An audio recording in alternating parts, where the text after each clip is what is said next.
Hi, my name is Oswald Sobrino. This book video is in the series 5 Lessons from Great Thinkers. This particular book is book 25, 5 Lessons from Teilhard de Chardin. His first name was Pierre. Teilhard and de Chardin are two last names. And he was a famous paleontologist, and he was also a Jesuit Catholic priest who became famous in the 40s and 50s for writing about evolution from a Christian perspective. Let me be clear, he first wrote about evolution as a scientist, and he insisted that he was a scientist writing about evolution. Only later did he draw the dots or the connections in his writings between that and Christianity. And when I say later, I'm talking about this book, which my book is based on as a commentary, The Phenomenon of Man. A more literal French translation is The Human Phenomenon. This is the first English translation by a Catholic intellectual, Bernard Wall, and I believe the first year was 1959 for the translation. Yes, 1959. This is a common older edition that you can find at used bookstores and probably easier to find at a public library. A subsequent translation of this same work under the title The Human Phenomenon was made by a scholar named Sarah Appleton Weber, and that probably is a translation you have to read if you're going to write a scholarly, formal academic research paper on this topic. I do consult the Appleton translation at times, but I prefer, for reasons I give in the book, using this older translation by Bernard Wall. So let me get some snippets from the book to give you an overview of what to expect about Teilhard de Chardin. Let me tell you, yes, he was Catholic. Yes, he was a priest, but he was a scientist also. He had two callings, and he insisted that his view of evolution was scientific. And later in the book, as I said, does he connect the dots with Christianity? He admits that Christianity obviously influenced his perspective, but he says what he discovered as a scientist would be equally interesting to a non-believer and would raise questions that a non-believer would have to ask just as a Christian would. So in my introduction, I point out that Chardin was born 1881, died 1955. This book was published after his death because church authorities at the time were not allowing him to publish. But he preserved his writings, and after he died, his assistants and friends made sure it was published. Let's continue. Let me look in the introduction. Let's see.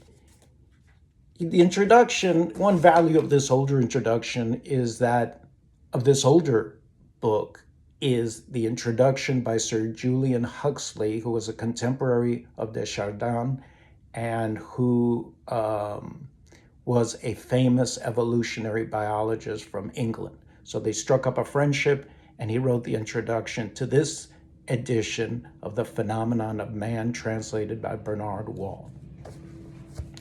And let me say, I say sometimes de Chardin, the common way to refer to him is Teilhard, by the first surname, Teilhard. Okay. What does Huxley tell us in this introduction? Huxley tells us that Teilhard uses the term noosphere, Noosphere, to denote the sphere of the mind. The word derives from the Greek word for mind, nous, N-O-U-S. And that there is a noosphere superposed on the biosphere or sphere of life, and acting as a transforming agency promoting hominization. So hominization comes from the word for human being in Latin, homo hominis. And how does Huxley define hominization? Progressive psychosocial evolution. This is the heart of Teilhard's work, that along with physical or material evolution, which is commonly accepted among mainstream educated people and certainly scientists, there is alongside that, as part of that, an evolution of consciousness, of a spiritual evolution, an evolution of something internal that relates to mind and consciousness. And this is a process that culminates in human beings with the rising of thought among human beings and reflection. And that is a crucial threshold that points to this harmonization, this psychosocial evolution. Let's go back to Huxley's comments that I quote in my introduction. What do we say? The entire universe, both matter and thought, is in a process of evolution that culminates in the famous omega point, quote, where the noosphere will be intensely unified and will have achieved a hyper-personal organization. The omega point, from a Christian perspective, then becomes God. It becomes the culmination of all the individual consciousnesses which preserve their distinctness but are collected and united in the omega point without losing their personality, their distinctive personality. So obviously, Teilhard admits in his book that his Christian background made it easier for him to see the omega point playing this role, especially the Christian doctrine of the incarnation, where God inserts himself into humanity. So let's continue and see what would be good parts of this book to give you an overview. Later in chapter 3, after a lot of discussion of detail, I say, if one asks for the kernel of Teilhard's great book, The Phenomenon of Man or the Human Phenomenon, I would answer the evolution of consciousness or thought. Most of us lay people just immediately think of evolution as something physical. But here's an evolution of consciousness or thought, and we have a first-rate scientist like Teilhard affirming that, and we have Sir Julian Huxley, a big champion of evolutionary biology in the first half of the 20th century and a little later, agreeing with that that is a reasonable view and perspective.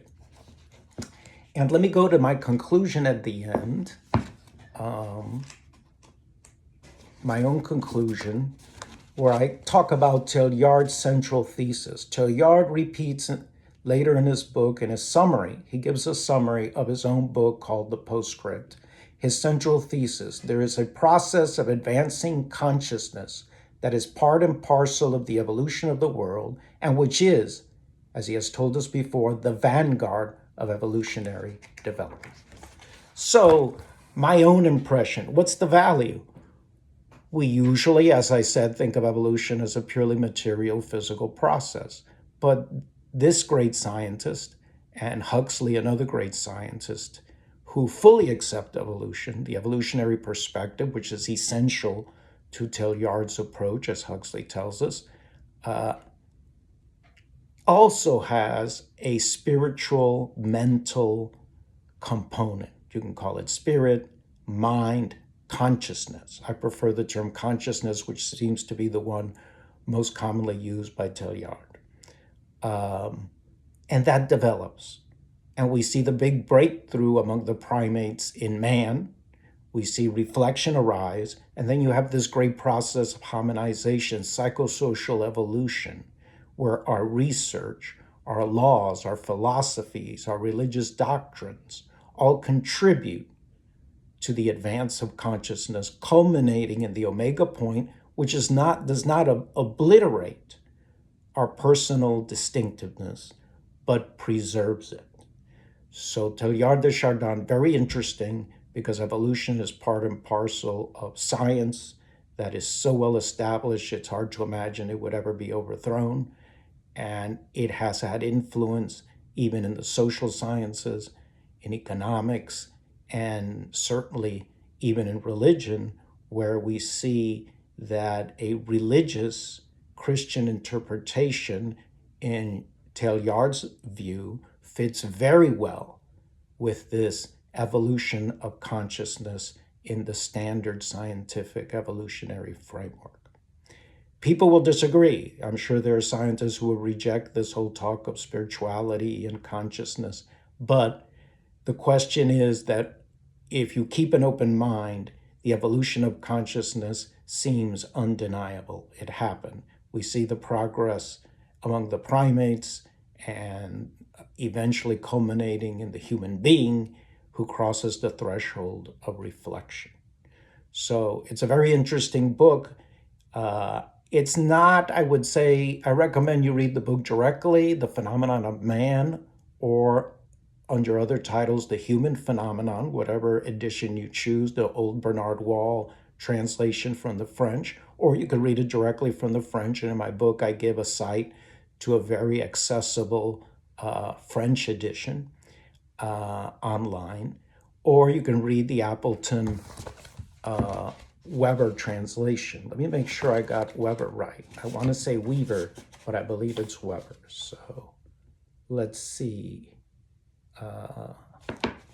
Yes, it's Appleton. Let me look at my bibliography just to make sure. Appleton Weber, W-E-B-E-R. She has two surnames, Sarah Appleton Weber. I have used her translation at points where I found certain ambiguities in the Bernard Wall translation. And it's good to compare translations to see, uncover different facets. That's a good rule in reading any work in translation, whether you're reading the Bible or reading one of the classical works of the Romans, as is my specialty. So, 5 lessons from Teilhard de Chardin, and I recommend it as interesting. About, let's see, in print, it's about 69 pages. Ebook says, according to Amazon, 76, 70 something pages. Okay, thank you, and I hope you take an interest in Teilhard de Chardin's work. He was a significant intellectual in the 20th century that should not be forgotten. Thank you.